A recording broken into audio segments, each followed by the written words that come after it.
En actualisant le site de Steam en boucle pour pouvoir acheter la Steam Machine, une idée débile m'a traversé l'esprit. Est-ce que c'est possible de transformer un PC LCDI en une Steam Machine capable de faire tourner un max de jeux? Aujourd'hui, on tente l'impossible, on va transformer une relique de l'éducation nationale en une Steam Machine. Est-ce que le PC va exploser? SteamOS va tourner? Spoiler, vous allez être surpris. Le vrai défi, c'est qu'il est pas du tout puissant. Il a un i3 de 3ème génération cadencé à 3,1 GHz, 4 Go de RAM en DDR3, bon écoutez c'est la crise de la RAM, vous allez pas m'en vouloir, et une petite pépite, une GTX 670 avec 4 Go de VRAM. Vraiment la GTX 670 a quelques petits restes en 2026. Vous allez voir, ça va être très intéressant. Si on arrive à bien optimiser le système, on peut avoir un rendu super bien. Cette étape c'est la plus dure, c'est l'étape cruciale. Si on n'arrive pas à faire tourner SteamOS, la vidéo est terminée. La première solution envisagée, c'est SteamOS. C'est le système développé par Valve pour le Steam Deck. Et il offre de super bonnes performances sur la Steam Machine et le Steam Deck. Et en plus, il est basé sur Linux, donc ça consomme rien du tout. Mais le problème, c'est que vu que j'ai des composants Intel et Nvidia, je ne peux pas faire tourner SteamOS parce que SteamOS est optimisé pour AMD.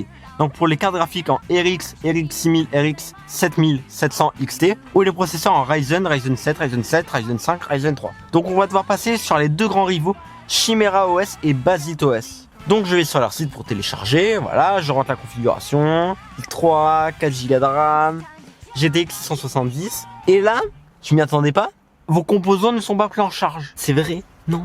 À ce moment-là, j'en avais marre, mais une idée me vint, je me suis dit, pourquoi pas installer Windows et mettre Steam au démarrage. Parce que Windows est compatible sur tous mes composants, voilà, il prend tout en charge, donc c'est vraiment super bien. Et Steam a développé un système qui s'appelle le Steam Big Pictures, qui permet de mettre Steam en plein écran et d'avoir une interface de console sur Steam, comme la Xbox ou la PlayStation, donc ça c'est vraiment génial. On aura la même interface que SteamOS, mais on sera sur Windows, donc les composants seront pris en charge. Alors j'installe Windows 10, voilà, je descends, installer, je fais ma clé USB bootable, le tuto ici. C'est très long, mais ça marche, donc ça c'est génial. J'installe Steam, hop, mais il a quoi mon écran? Il est tout étiré mon écran. Je me suis dit, ah mais non, c'est vrai, il manque les drivers. Donc je vais sur le site de Nvidia, GTX 670, driver, hop, je télécharge, je lance les drivers, c'est bon.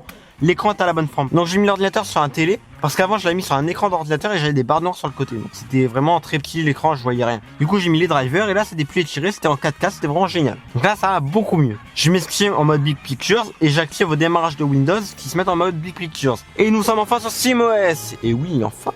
Là on va être sur les tests des jeux. Vous allez voir, c'est étonnant. La première catégorie, c'est les jeux 2D et les jeux rétro, comme les Chevaliers de Baphomet ou 60 secondes. Là, c'est un test de base pour voir si tout fonctionne bien. Sans surprise, ça tourne super bien, 60 FPS constants sur chaque jeu, donc ça, c'est vraiment rassurant. Le PC chauffe pas, bon, il fait un peu de bruit, mais c'est le disque dur, hein. C'est vraiment super bien. C'est super pour jouer aux jeux indépendants, fond de son lit avec une manette, hop, avec le petit PC sous le lit au cas où s'il prend feu, c'est génial. Il fait le travail sans trembler. Deuxième catégorie, les jeux 3D de l'époque. Donc là, ça va être intéressant, on va tester les jeux de la sortie des composants de l'ordinateur. Type Indiana Jones ou Left 4 Dead 2. Jeu développé par Steam, donc normalement c'est optimisé. Sur Left 4 Dead 2, c'est super fluide. Franchement, le jeu est génial. C'est vraiment étonnant d'avoir une expérience de console sur un PC comme ça à gratos, c'est génial. Troisième catégorie, les jeux 3D gourmands de maintenant. Du type Skull and Bones, GTA 5. Bon, déjà dire Skull and Bones, c'est insulter le PC, mais bon, il est en promo sur Steam, je l'ai pris, bon, passons. Et là, on va pousser la machine dans ses derniers retranchements. Est-ce qu'elle va tenir? Sur GTA 5, en baissant les graphismes du jeu, on arrive à voir à peu près 15-20 FPS. Ce qui est bien, hein. Mais dès qu'on va vite en voiture, la RAM est saturée et le jeu se coupe. Voilà, il faudrait un upgrade de RAM à 8 Go, ça serait vraiment bien. Mais quand on lance Skull and Bones, on est à 10 FPS et là d'un coup le jeu crache. Voilà,